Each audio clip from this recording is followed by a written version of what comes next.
Exploring Yorkshire, warm rays wash over the horizon. Its feathery meadows grace your skin, whispering against your ankles as you follow the narrow path. Approaching the creek behind your home, you pause at the wildflowers, now in full bloom at the water's edge. Bluebells, primroses, and foxgloves. You take a knee beside the stream, but the babbling waters fade, and the world is silenced. You exhale shaky, staggered breaths, slowly looking up and around for signs of life. But the buzzing cicadas, singing songbirds, and rustling leaves have all but vanished. Then, just out of sight, something zips by. No larger than your hand, no larger than a stem. But you notice just enough to see hues of peach, cornflower blue, and violet shifting, as well as delicate golden tendrils, twisting and stretching into an intricate filigree over thin, translucent wings. Rubbing your eyes, you excuse the sight, rationalizing it to exhaustion or confusion, perhaps. But in the midst of your hazy, cloudy vision, your silhouette forms along the blossoms.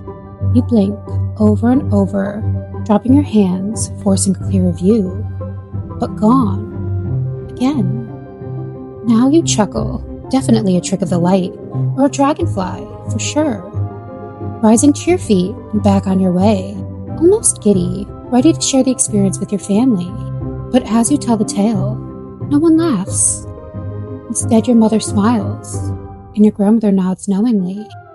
Then a family friend chimes in, saying she too has seen one by the glade. Finally, you catch on that maybe you weren't mistaken, and that this was no monster, no spirit, not some looming creature, but something far more beautiful, hidden among the humans, just beyond our reach. And while tales of them mellowed over the years, there was a moment in time, brief but profound, where millions believed they had proof of fairies.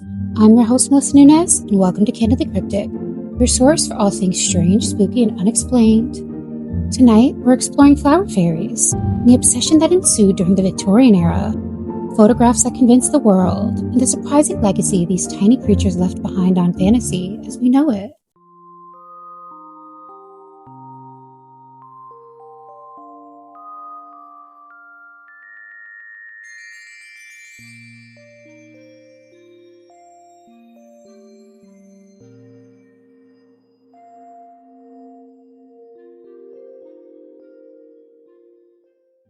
But before the Gilded Age, when sprites graced children's tales and paintings, fairies had a much darker lore.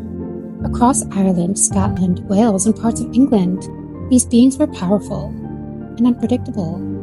So people left offerings, avoided certain hills, and steered clear of draughts. Warnings were issued how an encounter with one could lead to lost time, illness, abduction, and misfortune. Forget the tiny winged creatures we have come to know. Now imagine, like you, like me, connected to the other world.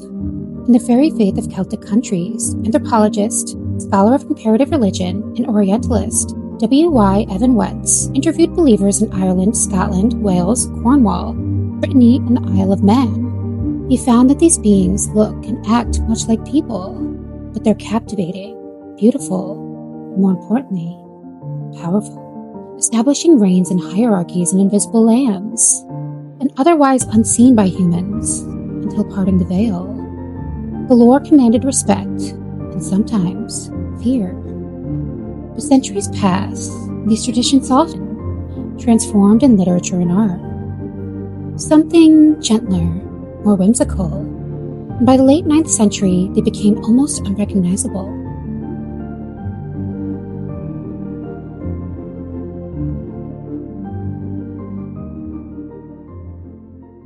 Between Romanticism, industrialization, and scientific discovery, there was plenty of influence over Victorians' newfound interest in fairies. Entranced by the wonders of the natural world and escapism, something to avoid the factories and technology that transformed daily life, enchanted forests and mythical realms became a comfort, And how could artists resist? Fairies became the muse of the century, becoming the subject of paintings, books, poems, plays, and even greeting cards and nursery decor.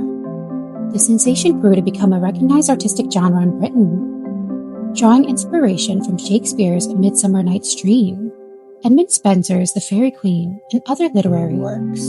The richly detailed scenes depicting fairy courts, woodland gatherings, and magical landscapes seized their imagination. And it was those artists who would create some of the most memorable fairy imagery to date. Canvases bridging a path between the mundane and the mystical. Pocket-sized figures perched on colossal mushrooms. Bioluminescent flora bursting from mossy banks. And dizzying sprites twirling endlessly beneath the surface. Paintings that establish a visual language that still shapes the lore to this day. Now, when imagining a fairy, most people envision something closer to the Victorian painting rather than the medieval or ancient beings. And flower fairies were front and center of this craze, with one of the most famous expressions coming from illustrator and author Cicely Marie Barker in the early 1920s. Pairing fairies with specific flowers and plants, blending botanical accuracy with whimsical lore. Tiered gowns fashioned from overlapping petals, a thorny green tunic and a crimson berry cap, as well as a shredded bright yellow coat with a white seed parachute. These books alone help define the fairy as we know it. These delicate illustrations inspired generations of readers, artists, and storytellers.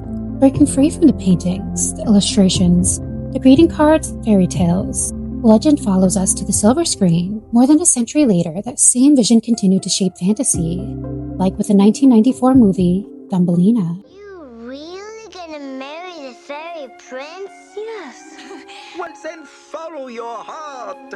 It will lead you home. You're sure to do impossible things. From the enchanting pages of Hans Christian Andersen's storybook classic and the imagination of Don Bluth, director of An American Tale, comes a magical ride in a world brought to life by the music of Barry Manilow.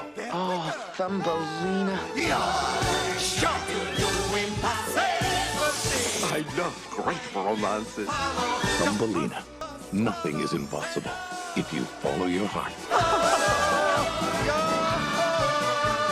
A lovely story. Tiny winged beings adorned in petal-like gowns, dwelling in mystical gardens. Flowers are transformed into homes, and nature itself is enchanted. Here, there's no trace of the dangerous Celtic legends. Instead, it's a world that feels unmistakably Victorian, repeating the themes, images, and hopes of the time. The unpredictable inhabitants of the other world become gentle guardians of flowers. Mystery envelops the audience as the beauty unfolds, and fear gives way to wonder. But even deeper than the imagery, Thumbelina echoes the Victorian longing for another world. Throughout the story, Thumbelina is alone, too small for the human world, too different to truly belong. Until she discovers a hidden kingdom, filled with beings like herself. Just sprinkle a little magic. Oh, you're one of them. Beg your pardon? I thought I was the only one my size in the whole world. Oh, Hero? No, he's a friend. Look, hello? My name is Thumbelina. How do you do, sir? Thank you for coming to visit. No trouble at all. The pleasure is mine. A place where the very qualities that made her an outsider become the reason she belongs. It's a fantasy that would have felt familiar to Victorian audiences. An age transformed by factories, crowded cities, and rapid industrial change. Fairy worlds offered a reprieve, a quieter world, a gentler one. A place where nature still reigned supreme. Somewhere where you belonged. By the story's end, Thumbelina is reunited with Cornelius through their song, Let Me Be Your Wings. As the final notes linger, delicate golden wings unfurl from her back, shimmering and translucent. Let's be practical. This isn't the Vale of the Fairies, and Cornelius is never coming back. And I'll never let you fall. It's you. Cornelius, you're alive!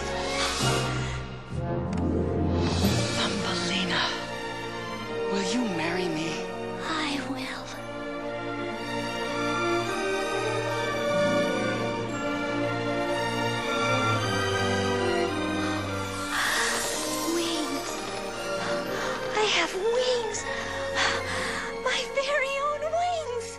Thumbelina finds more than love. She finds a home, a new family, and a community that finally understands her. The song itself becomes an anthem of transformation, where loneliness gives way to belonging, and resigned inevitability gives way to limitless possibility. In many ways, it's the very dream that captivated Victorians, that somewhere beyond the sweeping meadows and forests lies a hidden realm, welcoming those searching for more.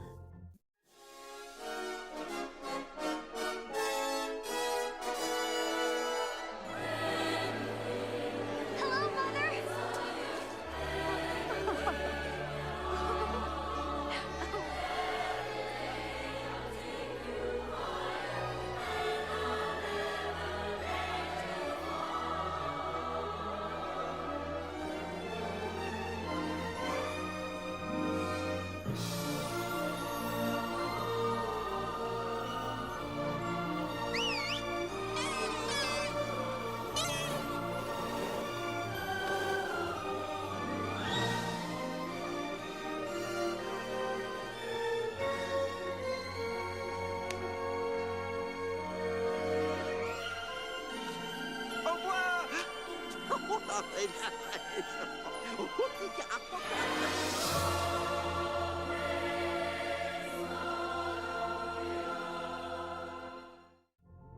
Then two young girls take to the woods, as kids do.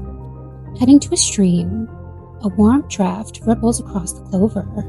As they step through mossy banks littered with ferns, tangled roots, and clusters of wildling daisies and sweet peas, and they return with a story, also as kids do. They saw fairies among the dark, damp earth by the babbling brook, but the adults brushed them off. So they returned, camera in hand, determined to prove the naysayers wrong. This is the story of cousins 9-year-old Frances Griffiths and 16-year-old Elsie Wright of Cottingley, England, girls who changed history forever in July of 1917. In their pursuit of the truth, they produced evidence, photographs, images that showed tiny winged fairies dancing around them. At first, the photographs remained a local curiosity. Then they attracted the attention of spiritualists and researchers. Eventually, they reached one of the most famous authors in the world, Sir Arthur Conan Doyle, the creator of Sherlock Holmes. And to many, Conan Doyle seemed like the last person who would believe in fairy photographs. After all, he created fiction's most famous skeptic. Yet, he became convinced that the photographs were genuine. And to understand why, we have to understand the era. The First World War devastated families across Europe. Millions died. The 1918 influenza pandemic followed. Many desperately wanted evidence of a spiritual world that existed beyond death. So Doyle would later become involved in spiritualism, believing the fairy photographs were evidence of a hidden realm. Further investing by consulting photogenic experts, and in 1920, publishing the images in the Strand magazine. As expected, the reaction was explosive. Some believed immediately, others were skeptical. But fairy fever spread. For a brief moment, newspapers, magazines, and dinner tables across Britain debated the same question. Could fairies be real? Decades later, the mystery persisted. Then, in the early 1980s, the cousins finally admitted the truth. The photographs were staged. The fairies were paper cutouts, copied from illustrations, and supported by hat pins. But the story doesn't end there. Frances Griffiths maintained throughout her life that although most of the photographs were faked, she genuinely believed she had seen fairies as a child. The fairy craze never truly disappeared. Instead, it evolved. Authors continued to reinvent the lore. Children's literature embraced flower fairies and magical woodland creatures, drawing inspiration from old legends and Victorian imagery. Cottingley's story went on to inspire books and movies, including the 1997 film Fairy Tale: A True Story, which dramatized the famous photographs and their impact on the world. Come out from your fairy bower. Come upon this golden hour. Comes a motion picture event I'm going! Is it a fairy?